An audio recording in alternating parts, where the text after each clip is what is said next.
Hello नमस्कार दोस्तों, आप सभी का स्वागत है आपके अपने YouTube channel online GK free classes में। आज की इस वीडियो में हम दिल्ली पुलिस कांस्टेबल 2023 के एग्जाम के लिए जीके जीएस और करंट अफेयर से संबंधित 20 इंपॉर्टेंट क्वेश्चन लेकर आए हैं जो आपके दिल्ली पुलिस कांस्टेबल 2023 के एग्जाम के लिए इंपॉर्टेंट रहेंगे। और ये हमारी जीके जीएस की चौथी क्लास होने वाली है। इससे पहले हम जीके जीएस और करंट अफेयर से संबंधित 3 क्लास करवा चुके हैं। जिनको अभी तक आपने नहीं देखा है तो प्लेलिस्ट के अंदर जाकर देख सकते हैं। और आज की इस चौथी क्लास के अंदर जीके जीएस और करंट अफेयर के 20 इंपॉर्टेंट क्वेश्चन होंगे। तो इस वीडियो को आपको कंप्लीट देखना है और वीडियो के एंड में आपको बताना है कि 20 में से आपके कितने क्वेश्चन सही होते हैं। तो चलिए शुरू करते हैं हमारी इस दिल्ली पुलिस 2023 की चौथी क्लास को बिना देरी के। पहला प्रश्न है आप सभी के सामने, निम्नलिखित में से कौन भारत की प्रथम महिला कैबिनेट मंत्री थी? मोस्ट इंपोर्टेंट प्रश्न है ये। Option A Vijay Lakshmi Pandit, option B है सरोजिनी नायडू, ऑप्शन सी है सुचेता कृपलानी और ऑप्शन डी है अमृत कौर। तो इन चारों में से आपको करेक्ट आंसर बताना है कि निम्नलिखित में से भारत की प्रथम महिला कैबिनेट मंत्री कौन थी। तो करेक्ट आंसर हो जाएगा सभी का ऑप्शन है डी, यानी कि अमृत कौर थी भारत की प्रथम महिला कैबिनेट मंत्री। तो करेक्ट आंसर हो जाएगा सभी का ऑप्शन है डी। तो चलिए अगला प्रश्न देखते हैं। सेकंड प्रश्न है आप सभी के सामने, भारत में अब तक 2 कार्यकाल पूरे करने वाले एकमात्र राष्ट्रपति कौन थे? ऑप्शन ए है doctor Rajendra Prasad, option B है doctor Radhakrishnan Sarvepalli, option C है पंडित जवाहरलाल नेहरू और ऑप्शन डी है एपीजे अब्दुल कलाम। तो इन चारों में से आप सभी का करेक्ट आंसर हो जाएगा ऑप्शन ए, यानी कि भारत के एकमात्र राष्ट्रपति थे डॉक्टर राजेंद्र प्रसाद, जिन्होंने क्या किया था 2 कार्यकाल राष्ट्रपति पद पर पूरे किए थे। तो करेक्ट आंसर हो जाएगा सभी का ऑप्शन है ए। यहां पर देखो इन्होंने कब से कब तक कार्यकाल किया था, तो यहां पर देखो इन्होंने कार्यकाल किया था 1950 से लेकर 1962 तक। लगभग इन्होंने 12 वर्ष तक राष्ट्रपति पद पर क्या किया था, कार्य किया था। तो करेक्ट आंसर हो जाएगा सभी का ऑप्शन है ए। तो चलिए अगला प्रश्न देखते हैं। तीसरा प्रश्न है आप सभी के सामने, भारत के किस बांध में गोविंद सागर झील नाम का जलाशय मौजूद है? ऑप्शन ए है हीराकुंड बांध में, ऑप्शन बी है भांकड़ा नांगल बांध में, ऑप्शन सी है नागार्जुन सागर बांध में और ऑप्शन डी है सरदार सरोवर बांध में। तो इन चारों में से आपको करेक्ट आंसर बताना है जल्दी से कि भारत के किस बांध में गोविंद सागर झील नाम का जलाशय मौजूद है। तो करेक्ट आंसर हो जाएगा सभी का ऑप्शन है बी, यानी कि जो भारत का भांकड़ा नांगल बांध है इसके अंदर स्थित है गोविंद सागर झील नाम का जलाशय। तो करेक्ट आंसर हो जाएगा सभी का ऑप्शन है बी। तो चलिए अगला प्रश्न देखते हैं। चौथा प्रश्न है आप सभी के सामने, विश्व आर्थिक मंच द्वारा जारी वैश्विक ऊर्जा संक्रमण सूचकांक 2023 में भारत का कौन सा स्थान है? ऑप्शन ए है 61, ऑप्शन बी है 79, ऑप्शन सी है 67 और ऑप्शन डी है 10।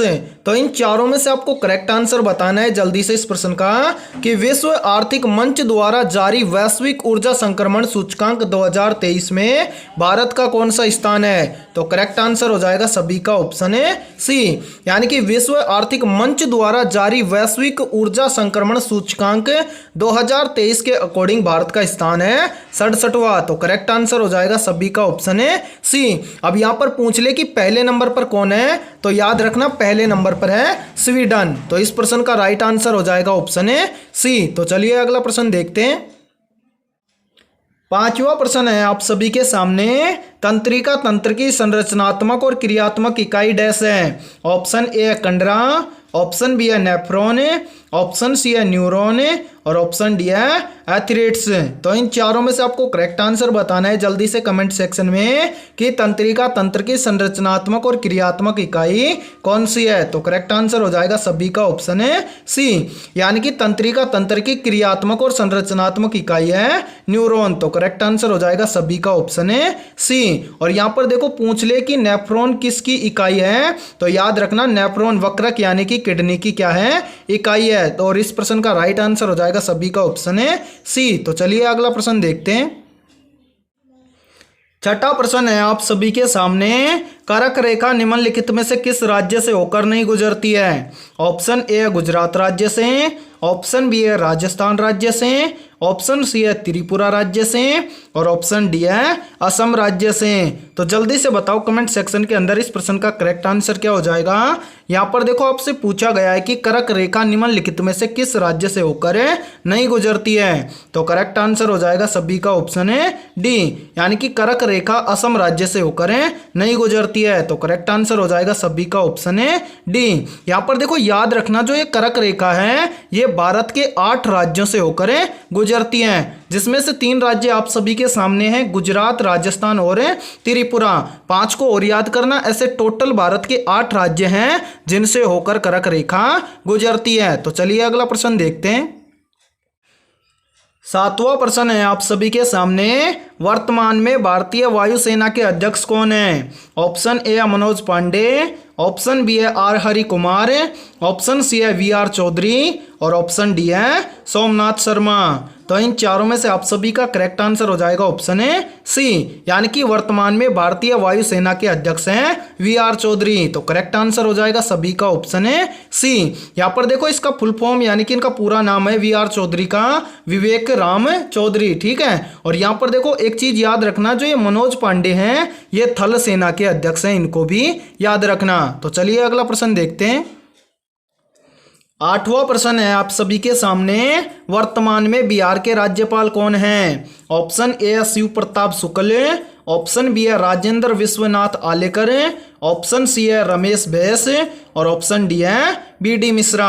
तो इन चारों में से आपको करेक्ट आंसर बताना है जल्दी से कि वर्तमान में बिहार के राज्यपाल कौन हैं। तो करेक्ट आंसर हो जाएगा सभी का ऑप्शन है बी, यानी कि वर्तमान में बिहार के राज्यपाल कौन हैं? राजेंद्र विश्वनाथ आलेकर। तो करेक्ट आंसर हो जाएगा सभी का ऑप्शन है बी। और यहाँ पर याद रखना इनके बारे में, यानी कि शिव प्रताप शुक्ल हैं ये कहाँ के राज्यपाल हैं? तो ये वर्तमान में हिमाचल प्रदेश के, यानी कि HP शॉर्ट फॉर्म लिख देता हूं, हिमाचल प्रदेश के हैं ये वर्तमान राज्यपाल। कौन है? शिव प्रताप शुक्ल हैं। यहाँ पर देखो इसके बारे में भी याद रखना कि रमेश बैस वर्तमान में कहाँ के राज्यपाल हैं, यानी कि चारों के चारों राज्यपाल हैं। तो रमेश बैस को भी आप साथ के साथ में याद रखना।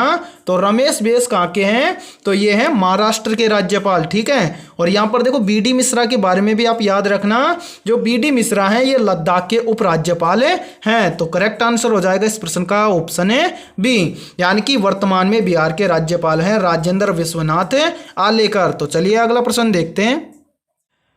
9वां प्रश्न है आप सभी के सामने, प्रसिद्ध हाजी अली दरगाह कहाँ पर स्थित है? ऑप्शन ए है अजमेर में, ऑप्शन बी है आगरा में, ऑप्शन सी है दिल्ली में और ऑप्शन डी है मुंबई में। तो इन चारों में से आपको करेक्ट आंसर बताना है कि प्रसिद्ध हाजी अली दरगाह कहाँ पर स्थित है। तो करेक्ट आंसर हो जाएगा सभी का ऑप्शन है डी, यानी कि जो हाजी अली दरगाह है ये मुंबई के अंदर स्थित है। तो करेक्ट आंसर हो जाएगा सभी का ऑप्शन है डी। तो चलिए अगला प्रश्न देखते हैं। 10वां प्रश्न है आप सभी के सामने, कोयना तथा तुंगभद्रा किसकी सहायक नदियां हैं? ऑप्शन ए है कावेरी नदी की, ऑप्शन बी है कृष्णा नदी की, ऑप्शन सी है गोदावरी नदी की और ऑप्शन डी है यमुना नदी की। तो इन चारों में से आप सभी का करेक्ट आंसर हो जाएगा ऑप्शन है बी, यानी कि जो कोयना तथा तुंगभद्रा 2 सहायक नदियां हैं ये हैं कृष्णा नदी की। तो करेक्ट आंसर हो जाएगा सभी का ऑप्शन है बी। और यदि ये वीडियो आपको पसंद आ रही है तो इस वीडियो को जल्दी से लाइक कर दो, और चैनल पर यदि आप पहली बार जुड़े हो तो चैनल को कर लो सब्सक्राइब और साथ में बेल आइकन को प्रेस करना, ताकि आने वाली नई वीडियो का नोटिफिकेशन भी आपको सबसे पहले देखने को मिले। और वीडियो के एंड में आप सभी को बताना है कि 20 में से आपके कितने क्वेश्चन सही होते हैं। तो चलिए अगला प्रश्न देखते हैं। 11वां प्रश्न है आप सभी के सामने, शुक्र ग्रह के वायुमंडल तथा वातावरण में सर्वाधिक मात्रा में कौन सी गैस विद्यमान है? ऑप्शन ए है कार्बन डाइऑक्साइड, ऑप्शन बी है नाइट्रोजन, ऑप्शन सी है हीलियम और ऑप्शन डी है हाइड्रोजन। तो इन चारों में से आपको करेक्ट आंसर बताना है कि शुक्र ग्रह के वायुमंडल तथा वातावरण में सर्वाधिक मात्रा में कौन सी गैस उपस्थित है। तो करेक्ट आंसर हो जाएगा सभी का ऑप्शन है ए, यानी कि शुक्र ग्रह के वायुमंडल तथा वातावरण में कार्बन डाइऑक्साइड गैस उपस्थित है। तो करेक्ट आंसर हो जाएगा सभी का ऑप्शन है ए। तो चलिए अगला प्रश्न देखते हैं। 12वां प्रश्न है आप सभी के सामने, भारत में प्रोजेक्ट टाइगर किस वर्ष आरंभ किया गया था? ऑप्शन ए है 1979 में, ऑप्शन बी है 1963 में, ऑप्शन सी है 1992 में और ऑप्शन डी है 1973 में। तो इन चारों में से आपको करेक्ट आंसर बताना है जल्दी से कि भारत में प्रोजेक्ट टाइगर किस वर्ष आरंभ किया गया था। तो करेक्ट आंसर हो जाएगा सभी का ऑप्शन है डी, यानी कि भारत में जो प्रोजेक्ट टाइगर आरंभ किया गया था ये किया गया था 1973 में। तो करेक्ट आंसर हो जाएगा सभी का ऑप्शन है डी। तो चलिए अगला प्रश्न देखते हैं। 13वां प्रश्न है आप सभी के सामने, वर्तमान में भारत के नियंत्रक और महालेखा परीक्षक कौन है? ऑप्शन ए है गिरीश चंद्र मुर्मू, ऑप्शन बी है राजीव गौबा, ऑप्शन सी है मनोज सोनी और ऑप्शन डी है राजीव मेहता। तो इन चारों में से आपको करेक्ट आंसर बताना है जल्दी से इस प्रश्न का। तो यहाँ पर देखो इस प्रश्न का करेक्ट आंसर हो जाएगा ऑप्शन है ए, यानी कि वर्तमान में भारत के नियंत्रक और महालेखा परीक्षक हैं गिरीश चंद्र मुर्मू। तो करेक्ट आंसर हो जाएगा सभी का ऑप्शन है ए। तो चलिए अगला प्रश्न देखते हैं। 14वां प्रश्न है आप सभी के सामने, गंगा का निर्माण करने के लिए दो पवित्र नदियां अलकनंदा और भागीरथी नदी के संगम को डैश के नाम से जाना जाता है। या फिर इस प्रश्न को ऐसे भी कहा जा सकता है कि अलकनंदा और भागीरथी नदी के संगम को किस नाम से जाना जाता है? तो आप सभी का करेक्ट आंसर हो जाएगा ऑप्शन है सी, यानी कि अलकनंदा और भागीरथी नदी के संगम को जाना जाता है देवप्रयाग के नाम से। तो करेक्ट आंसर हो जाएगा सभी का ऑप्शन है सी। तो चलिए अगला प्रश्न देखते हैं। 15वां प्रश्न है आप सभी के सामने, अन्योन प्रेरकत्व का एसआई मात्रक क्या है? ऑप्शन ए है फैराडे, ऑप्शन बी है हेनरी, ऑप्शन सी है वेबर और ऑप्शन डी है टेस्ला। तो करेक्ट आंसर हो जाएगा सभी का ऑप्शन है बी, यानी कि अन्योन प्रेरकत्व का एसआई मात्रक होता है हेनरी। तो करेक्ट आंसर हो जाएगा सभी का ऑप्शन है बी। तो चलिए अगला प्रश्न देखते हैं। 16वां प्रश्न है आप सभी के सामने, मांजुली महोत्सव का संबंध किस भारतीय राज्य से है? ऑप्शन ए है त्रिपुरा से, ऑप्शन बी है मेघालय से, ऑप्शन सी है मणिपुर से और ऑप्शन डी है असम से। तो इन चारों में से आपको करेक्ट आंसर बताना है जल्दी से कि मांजुली महोत्सव का संबंध भारत के किस राज्य से है। तो करेक्ट आंसर हो जाएगा सभी का ऑप्शन है डी, यानी कि जो मांजुली महोत्सव है इसका संबंध है भारत के असम राज्य से। तो करेक्ट आंसर हो जाएगा सभी का ऑप्शन है डी। तो चलिए अगला प्रश्न देखते हैं। 17वां प्रश्न है आप सभी के सामने, निम्नलिखित में से किस भारतीय राज्य में बक्सा टाइगर रिजर्व स्थित है? ऑप्शन ए है बिहार में, ऑप्शन बी है पश्चिम बंगाल में, ऑप्शन सी है छत्तीसगढ़ में और ऑप्शन डी है झारखंड में। तो इन चारों में से आप सभी का करेक्ट आंसर हो जाएगा ऑप्शन है बी, यानी कि भारत का पश्चिम बंगाल राज्य है इसके अंदर स्थित है बक्सा टाइगर रिजर्व। तो करेक्ट आंसर हो जाएगा सभी का ऑप्शन है बी। तो चलिए अगला प्रश्न देखते हैं। 18वां प्रश्न है आप सभी के सामने, डपला तथा सिंगपो जनजाति कहाँ निवास करती है? ऑप्शन ए है सिक्किम में, ऑप्शन बी है अरुणाचल प्रदेश में, ऑप्शन सी है मिजोरम में और ऑप्शन डी है मणिपुर में। तो इन चारों में से आपको करेक्ट आंसर बताना है कि डपला तथा सिंगपो जनजाति कहाँ निवास करती है। तो करेक्ट आंसर हो जाएगा सभी का ऑप्शन है बी, यानी कि जो डपला तथा सिंगपो जनजाति है वो निवास करती है अरुणाचल प्रदेश में। तो करेक्ट आंसर हो जाएगा सभी का ऑप्शन है बी। तो चलिए अगला प्रश्न देखते हैं। 19वां प्रश्न है आप सभी के सामने, भारत के प्रत्येक राज्य में महाधिवक्ता की नियुक्ति निम्नलिखित में से किसके द्वारा की जाती है? ऑप्शन ए है भारत के राष्ट्रपति द्वारा, ऑप्शन बी है राज्य के राज्यपाल द्वारा, ऑप्शन सी है भारत के प्रधानमंत्री के द्वारा और ऑप्शन डी है राज्य के मुख्य न्यायाधीश के द्वारा। तो इन चारों में से आपको करेक्ट आंसर बताना है कि भारत के प्रत्येक राज्य में महाधिवक्ता की नियुक्ति निम्नलिखित में से किसके द्वारा की जाती है। तो इन चारों में से आप सभी का करेक्ट आंसर हो जाएगा ऑप्शन है बी, यानी कि भारत के प्रत्येक राज्य में जो महाधिवक्ता होता है उसकी नियुक्ति करता है राज्य का राज्यपाल। तो करेक्ट आंसर हो जाएगा सभी का ऑप्शन है बी। तो चलिए अगला प्रश्न देखते हैं।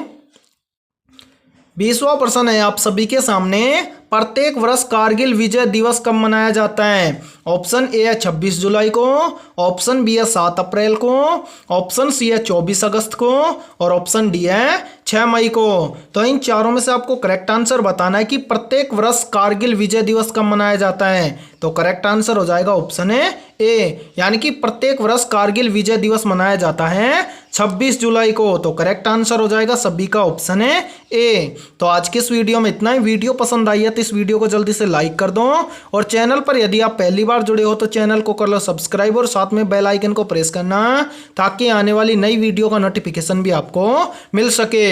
और आपके जितने भी दोस्त दिल्ली पुलिस की तैयारी करते हैं तो उनके पास भी इस वीडियो को शेयर करें। और आज की इस वीडियो में हमने जीके, जीएस और करंट अफेयर से संबंधित 20 इंपॉर्टेंट क्वेश्चन करवाए हैं। तो 20 में से आपके कितने क्वेश्चन सही हुए हैं सभी को कमेंट सेक्शन में बताना है। तो फिर मिलते हैं ऐसे इंपॉर्टेंट क्वेश्चनों के साथ सुबह 8 बजे।